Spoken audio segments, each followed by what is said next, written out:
ओम शांति। मुरली है 5 दिसंबर 2024। बाप दादा के मधुर महावाक्य।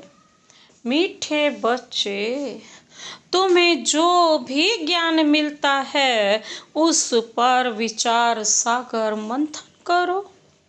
ज्ञान मंथन से ही अमृत निकलेगा।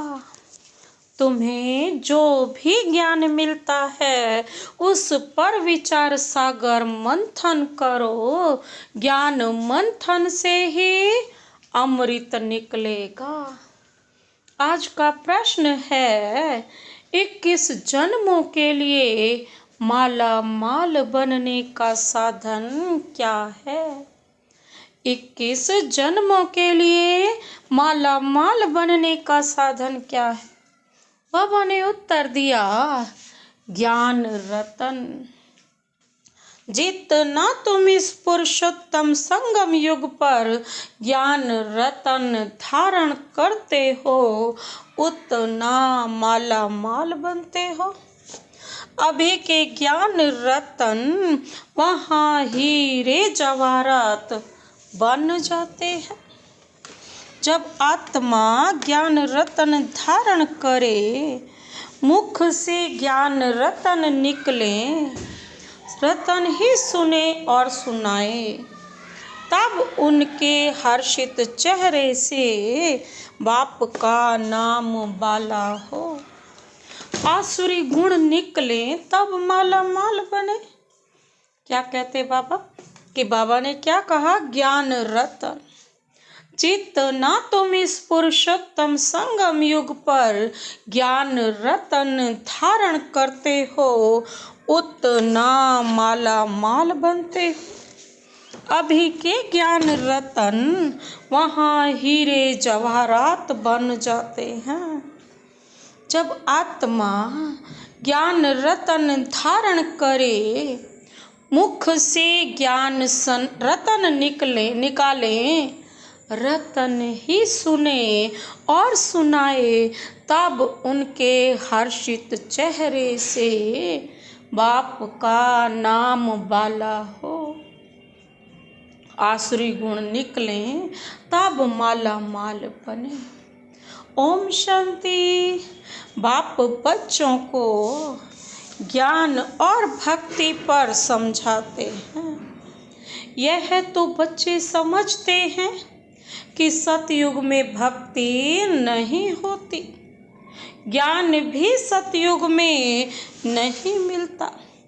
श्री कृष्ण न भक्ति करते हैं न ज्ञान की मुरली बजाते हैं।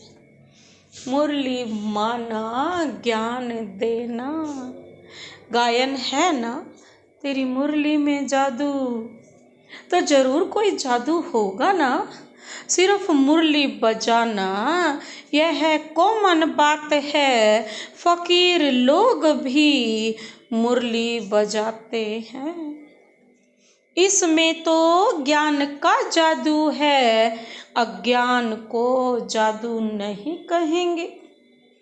मनुष्य समझते हैं श्री कृष्ण मुरली बजाता था, उनकी बहुत महिमा करते हैं। बाप कहते हैं श्री कृष्ण तो देवता था, मनुष्य से देवता, देवता से मनुष्य, यह होता ही रहता है।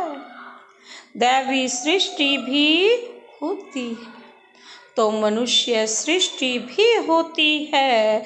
इस ज्ञान से मनुष्य से देवता बनते हैं। ज्ञान से ही मनुष्य से देवता बनते हैं। जब सतयुग है तो यह ज्ञान का वर्षा है। सतयुग में भक्ति होती नहीं। बाबा कहते, देवता जब मनुष्य बनते हैं तब भक्ति शुरू होती है। बाबा कहते,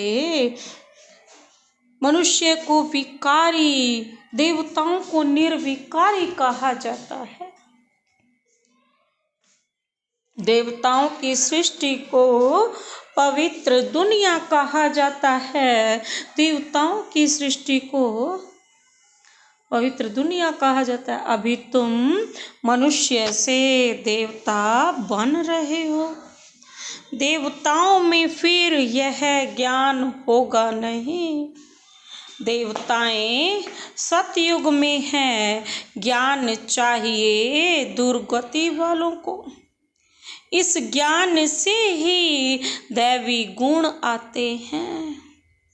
ज्ञान की धारणा वालों की चलन देवताई होती है, कम धारणा वालों की चलन मिक्स होती है।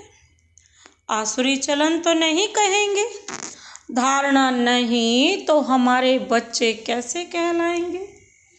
बच्चे बाप को नहीं जानते तो बाप भी बच्चों को कैसे जानेंगे। कितनी कच्ची कच्ची गालियां बाप को देते हैं। भगवान को गाली देना कितना खराब है। फिर जब वह ब्राह्मण बनते तो गाली देना बंद हो जाता है। तो इस ज्ञान का विचार सागर मंथन करना चाहिए।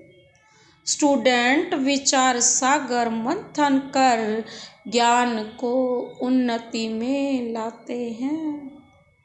तुमको यह ज्ञान मिलता है, उस पर अपना विचार सागर मंथन करने से अमृत निकलेगा। विचार सागर मंथन नहीं होगा तो क्या मंथन होगा? आसुरी विचार मंथन। पापा कहते हैं जिससे किचड़ा ही निकलता है। अभी तुम ईश्वरीय स्टूडेंट हो, जानते हो मनुष्य से देवता बनने की पढ़ाई बाप पढ़ा रहे हैं। देवता तो नहीं पढ़ाएंगे। देवताओं को कभी ज्ञान का सागर नहीं कहा जाता है। बाप ही ज्ञान का सागर है। तो अपने से पूछना चाहिए, हमारे में सभी दैवी गुण हैं। अगर आसुरी गुण है तो उसे निकाल देना चाहिए, तब ही देवता बनेंगे। अभी तुम हो पुरुषोत्तम संगम युग पर। पुरुषोत्तम बन रहे हो तो वातावरण भी बहुत अच्छा होना चाहिए। छी छी बातें मुख से नहीं निकलनी चाहिए, नहीं तो कहा जाएगा कम दर्जे का। कम दर्जे का है, वातावरण से झट पता पड़ जाता है। मुख से वचन ही दुख देने वाले निकलते हैं। तुम बच्चों को बाप का नाम बाला करना है। सदैव मुखड़ा हर्षित रहना चाहिए। मुख से सदैव रतन ही निकले। यह लक्ष्मी नारायण कितने हर्षित मुख हैं। इनकी आत्मा ने ज्ञान रतन धारण किए थे। मुख से यह रतन निकाले थे।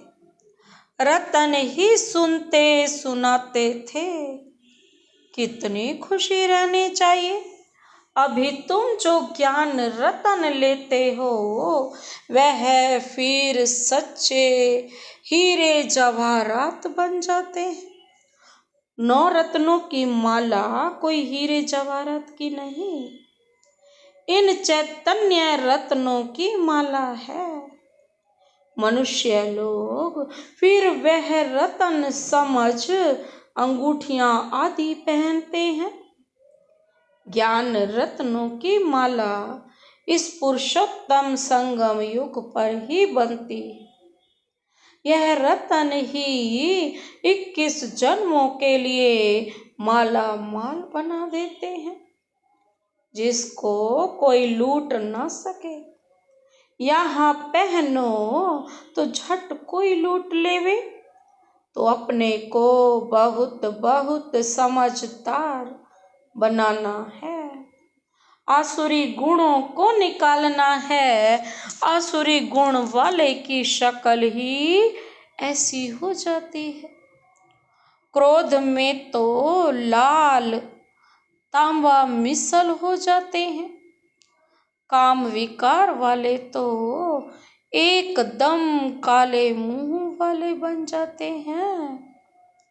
श्री कृष्ण को भी काला दिखाते हैं ना, विकारों के कारण ही गोरे से सांवरा बन गया। तुम बच्चों को हर एक बात का विचार सागर मंथन करना चाहिए। यह पढ़ाई है बहुत धन पाने की। तुम बच्चों का सुना हुआ है, क्वीन विक्टोरिया का वजीर पहले बहुत गरीब था, दीवा जलाकर पढ़ता था, परंतु वह पढ़ाई कोई रतन थोड़े ही है जिससे अगले जन्म में कहाँ पहुंच जाए, स्वर्ग के मालिक बन जाए। नॉलेज पढ़कर पूरा पोजीशन पा लेते हैं तो पढ़ाई काम आई, ना कि पैसा। पढ़ाई ही तो काम आई ना, पढ़ाई ही धन है, वह है हद का और यह है बेहद का धन। अभी तुम समझते हो बाप हमको पढ़ाकर विश्व का मालिक बना देते हैं। वहाँ तो धन कमाने के लिए पढ़ाई नहीं पढ़ेंगे, वहाँ तो अभी के पुरुषार्थ से अकिचार मतलब अथाह धन मिलता है। धन अविनाशी बन जाता है। देवताओं के पास बहुत धन था, फिर जब वाम मार्ग रावण राज्य में आते हैं तो भी कितना धन था,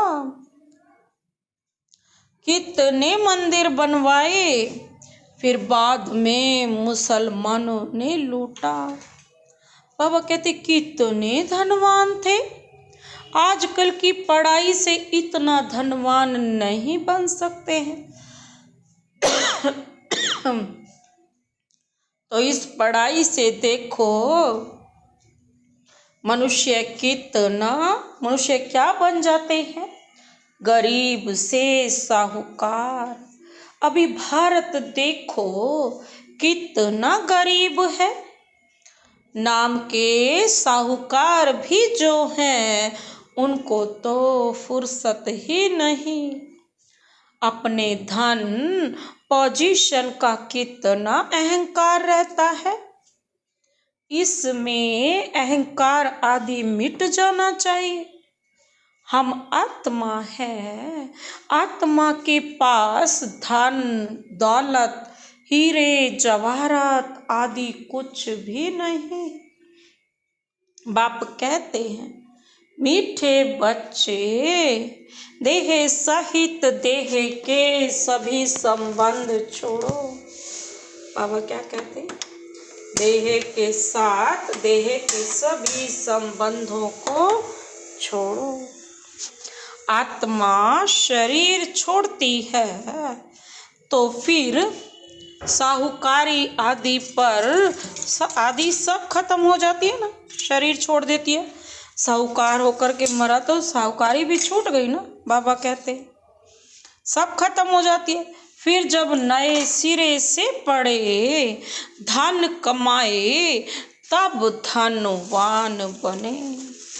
या तो पुण्य आत्मा या तो दान पुण्य अच्छा किया होगा, बाबा कहते हैं, तो साहूकार के घर में जन्म लेंगे।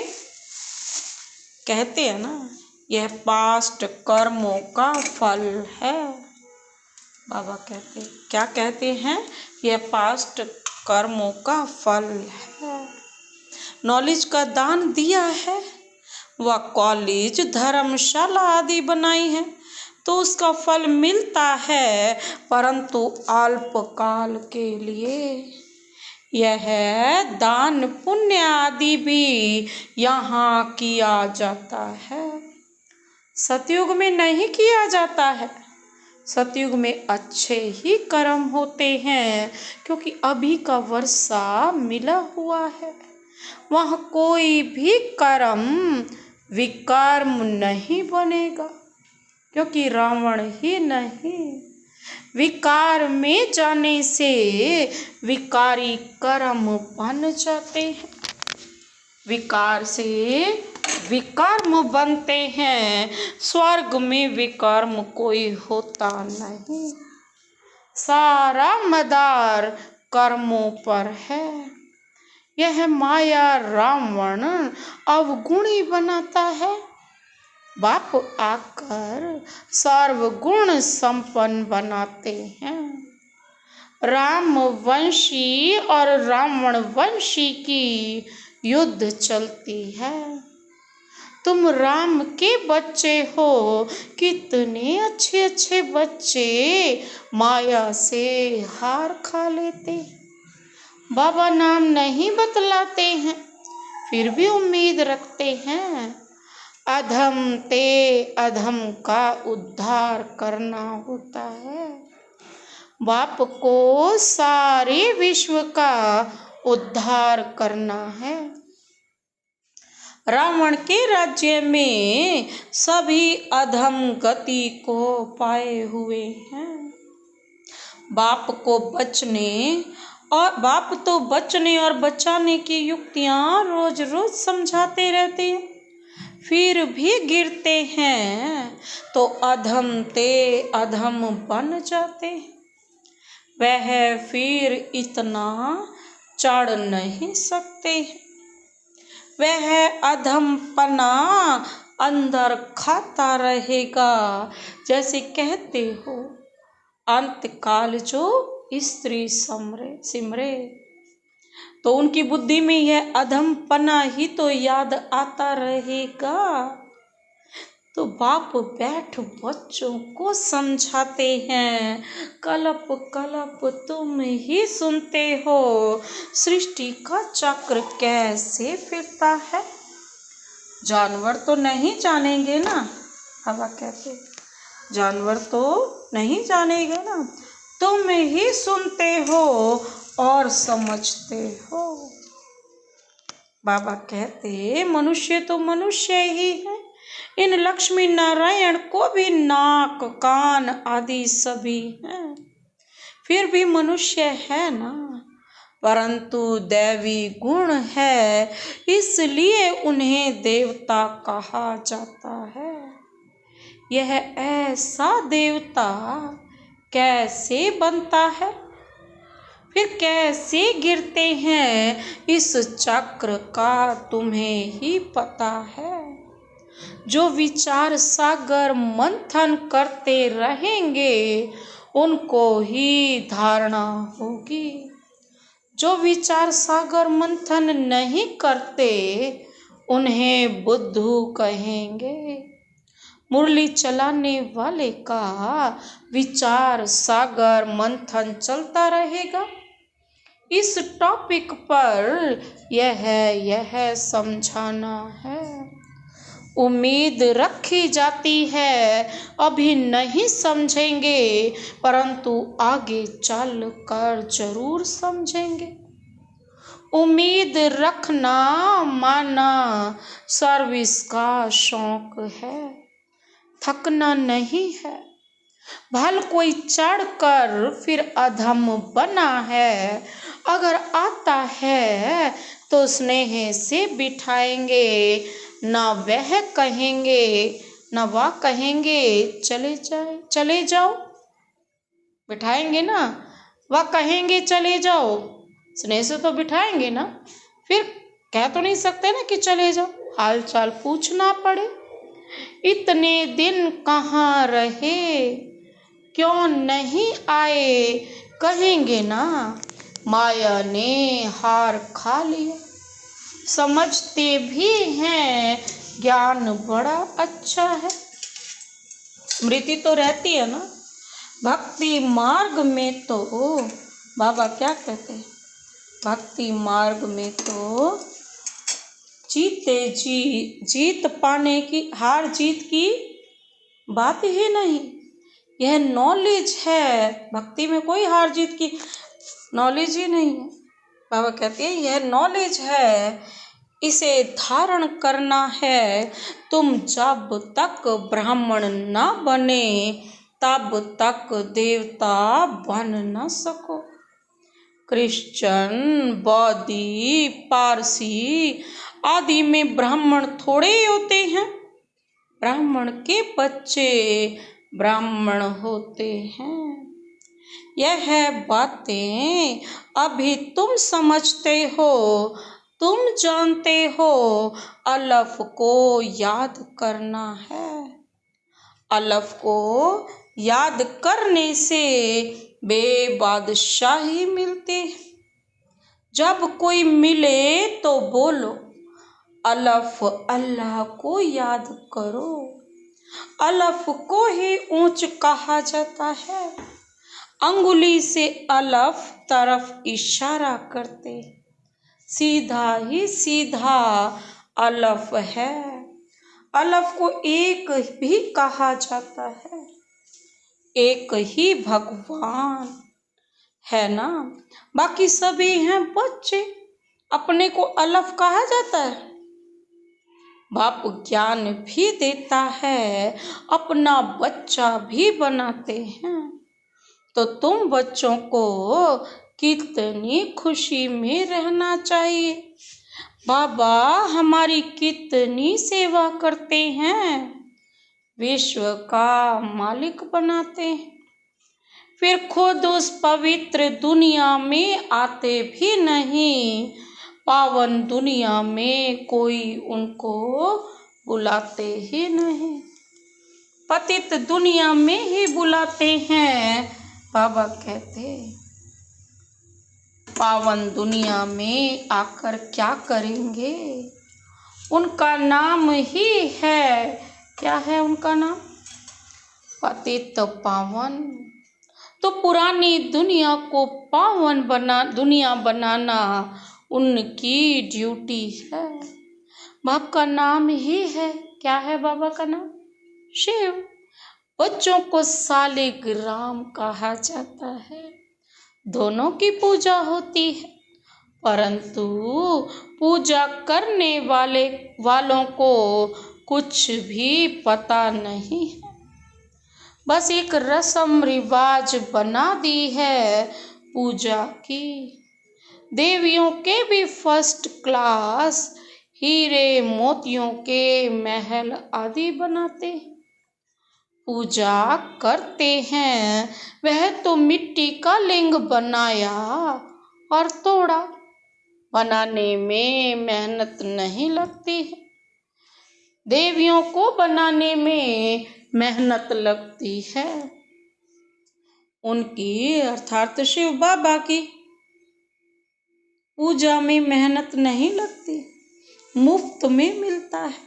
पत्थर पानी में घिस घिस कर गोल बन जाता है ना, पूरा अंडाकार बना देते हैं। कहते भी हैं अंडे मिसल आत्मा है जो ब्रह्म तत्व में रहती है, इसलिए उनको ब्रह्मांड कहते हैं।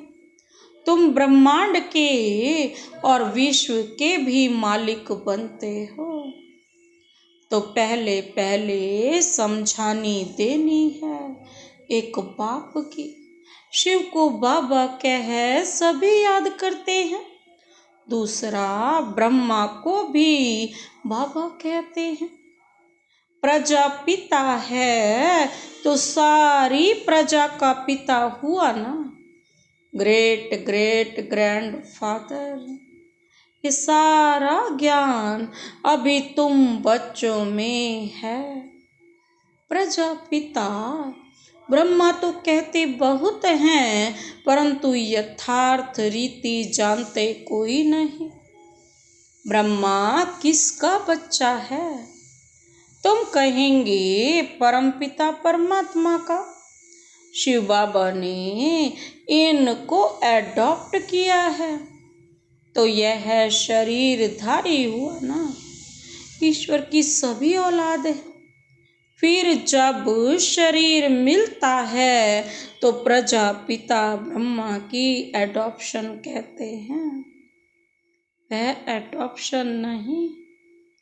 क्या आत्माओं को परमपिता परमात्मा ने एडॉप्ट किया है? क्या आत्माओं को किया परमात्मा ने एडॉप्ट?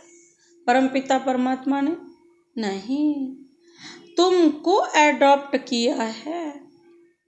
अभी तुम हो ब्रह्मा कुमार, ब्रह्मा कुमारियां। शिव बाबा एडॉप्ट नहीं करते हैं। किसके तन से करते हैं? ब्रह्मा बाबा। तभी तो ब्रह्मा कुमार ब्रह्मा कुमारियां। सभी आत्माएं तो अनादि अविनाशी हैं। सभी आत्माओं को अपना अपना शरीर, अपना अपना पार्ट मिला हुआ है जो बजाना ही है। यह पार्ट ही अनादि अविनाशी परंपरा से चला आता है। उनका आदि अंत नहीं कहा जाता है। अच्छा, मीठे मीठे सिकिल दे बच्चों प्रति मात पिता बाप दादा का याद प्यार और गुड मॉर्निंग रूहानी बाप की रूहानी बच्चों को नमस्ते। हम रूहानी बच्चों की रूहानी बाप दादा को नमस्ते नमस्ते नमस्ते। Good morning. शुक्रिया बाबा, शुक्रिया। धारणा के लिए मुख्य सार है।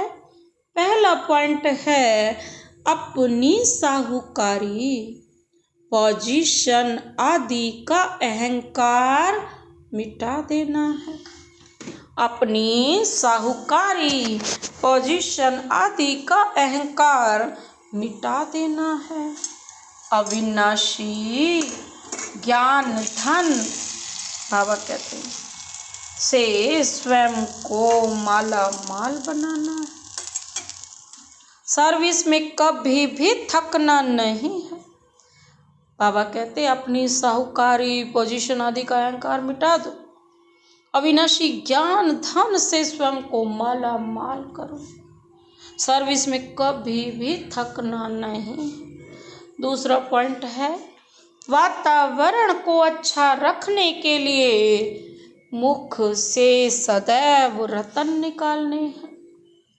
वातावरण को अच्छा रखने के लिए मुख से सदैव रतन निकालने हैं।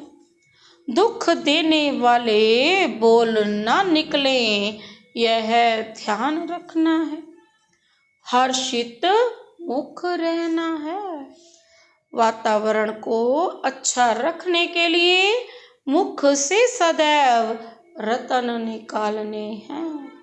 दुख देने वाले बोल ना निकलें, यह ध्यान रखना है और हर्षित मुख रहना है।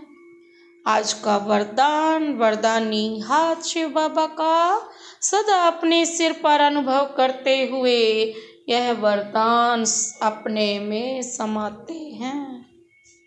बाबा क्या कहते? कैसी भी वायुमंडल में मन बुद्धि को सेकंड में एकाग्र करने वाले सर्वशक्ति संपन्न भव। बाबा कहते कैसा भी वायुमंडल क्यों ना हो, लेकिन अपने मन बुद्धि को सेकंड में एकाग्र कर लो। सर्वशक्ति संपन्न भव। बाप दादा ने सभी बच्चों को सर्व शक्तियां वर्षे में दी हैं। याद की शक्ति का अर्थ है मन बुद्धि को जहां लगाना चाहो वहां लग जाए। कैसे भी वायुमंडल के बीच अपने मन बुद्धि को सेकंड में एकाग्र कर लो। परिस्थिति हलचल की हो, वायुमंडल तमोगुणी हो, बाबा कहते हैं माया अपना बनाने में का प्रयत्न कर रही हो, फिर भी सेकंड में एकाग्र हो जाओ। ऐसी कंट्रोलिंग पावर हो तब कहेंगे सर्वशक्ति संपन्न। आज का स्लोगन, विश्व कल्याण की जिम्मेवारी और पवित्रता की लाइट का ताज पहनने वाले ही डबल ताजधारी बनते हैं। विश्व कल्याण की जिम्मेवारी और पवित्रता की लाइट का ताज पहनने वाले ही डबल ताजधारी बनते हैं। अच्छा, ओम शांति।